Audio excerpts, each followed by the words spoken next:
अगर शिवलिंग इंसानी शरीर के अंगों से प्रेरित नहीं है तो किससे प्रेरित है? क्या है शिवलिंग की आकृति का सत्य? शिवलिंग में शिव का अर्थ क्या है? लिंग का अर्थ क्या है? शिवलिंग का अर्थ क्या है? और इसकी आकृति किससे प्रेरित होकर बनाई गई, इस विषय में हम कुछ समय पहले ही पर्याप्त चर्चा कर चुके हैं, जिसमें हम समझ चुके हैं कि शिवलिंग निराकार ईश्वर का बोध कराने वाली आकृति है। यह आकार ईश्वर के निराकार होने के गुण को सबसे सटीकता से दर्शा सकता था, इसीलिए यह ऐसा बनाया गया। यह भी संभव है कि ईश्वर के निराकार और अलौकिक गुण को दर्शाने हेतु शुरू में अग्नि यानी ज्योति को प्रतीक माना गया हो, लेकिन समय के साथ ज्योति की आकृति को मूर्तिमान करने की आवश्यकता हुई और शिवलिंग का आकार बना। यह भी संभव है कि यह आकृति अथर्ववेद से प्रेरित हो। अथर्ववेद में ईश्वर को स्तंभ जैसा कहा गया है। क्यों? क्योंकि स्तंभ सहारा देता है और माना गया है कि ईश्वर ने ही सबको सहारा दे रखा है, इसीलिए वो इस सृष्टि के लिए स्तंभ जैसा है। तो जब ईश्वर को मूर्तिमान किया तो संभवतः स्तंभ जैसी ही आकृति में किया गया, ताकि हमें याद रहे कि उसी ईश्वर ने स्तंभ के समान सबको सहारा दे रखा है।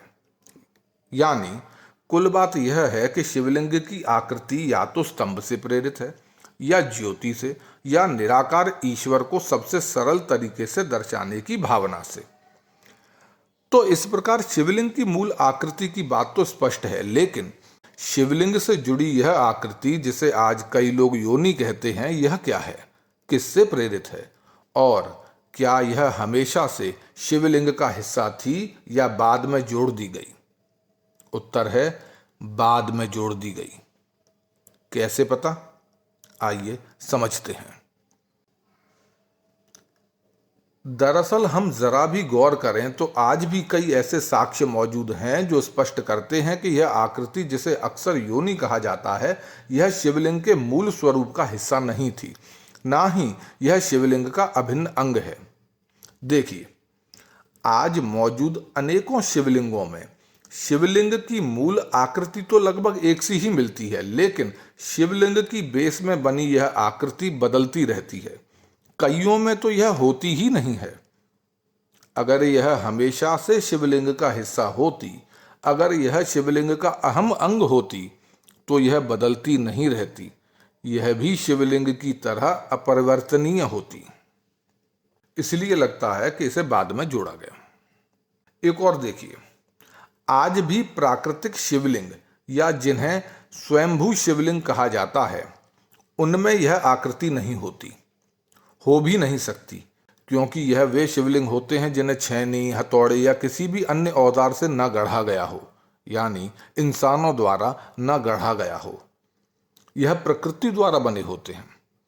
स्पष्ट है कि ऐसे शिवलिंगों में यह आकृति बन ही नहीं सकती, और इससे यह भी स्पष्ट है कि यह आकृति शिवलिंग का अहम हिस्सा नहीं है। हालांकि आज आपको कई प्राकृतिक शिवलिंगों में भी यह आकृति जुड़ी हुई दिखती है, लेकिन ध्यान दीजिए, वो अलग से बनाई जाती है और उस पर इस शिवलिंग को रख दिया जाता है। यानी जब से शिवलिंगों में इस आकृति को बनाए जाने के चलन ने जोर पकड़ा, तब से ऐसे शिवलिंगों में भी यह आकृति अलग से जोड़ी जाने लगी, किंतु मूल रूप में, शुरुआती रूप में यह शिवलिंग का हिस्सा नहीं थी। इससे यह बात स्पष्ट होती है।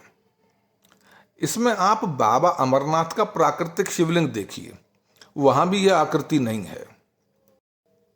आप महाकालेश्वर शिवलिंग देखिए, मूल शिवलिंग में यह आकृति नहीं है, किंतु भक्तों ने बाद में अलग से उसे शिवलिंग के आसपास बना दिया है। यानी अधिकतर प्राचीन ज्योतिर्लिंगों में यह आकृति उनके मूल स्वरूप का हिस्सा नहीं थी, बाद के समय में भक्तों ने इसे उनसे जोड़ दिया। इसके अलावा एक और चीज देखिए, अन्य अनेकों शिवलिंग इस आकृति के बिना भी शिवलिंग ही कहे जाते हैं। उन्हें कोई अधूरा शिवलिंग नहीं कहता। शिवलिंग में अगर यह आकृति ना हो तब भी वो शिवलिंग है, अधूरा नहीं होता है। यानी इस आकृति के होने या ना होने से शिवलिंग पर, उसके महत्व पर कोई फर्क नहीं पड़ता।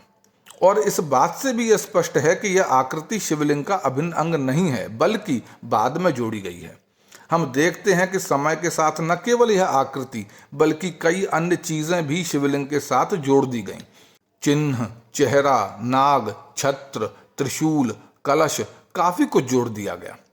किंतु यदि इन सब के बीच से शिवलिंग को हटा दिया जाए तो इनका क्या महत्व रह जाएगा? यह सभी अर्थहीन, आभाहीन हो जाएंगे। लेकिन इन सब को हटा देने पर भी शिवलिंग उतना ही अर्थपूर्ण, उतना ही अद्भुत, उतना ही पूज्य रहता है।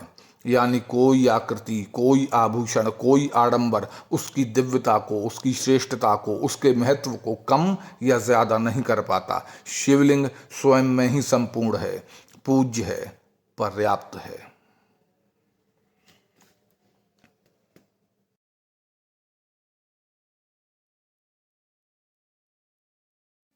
वीडियो पसंद आने पर कृपया लाइक करें, शेयर करें और चैनल को सब्सक्राइब करके बेल आइकन ज़रूर दबा दें ताकि हमारे आने वाली वीडियोस की जानकारी सबसे पहले आप तक पहुंचे। धन्यवाद।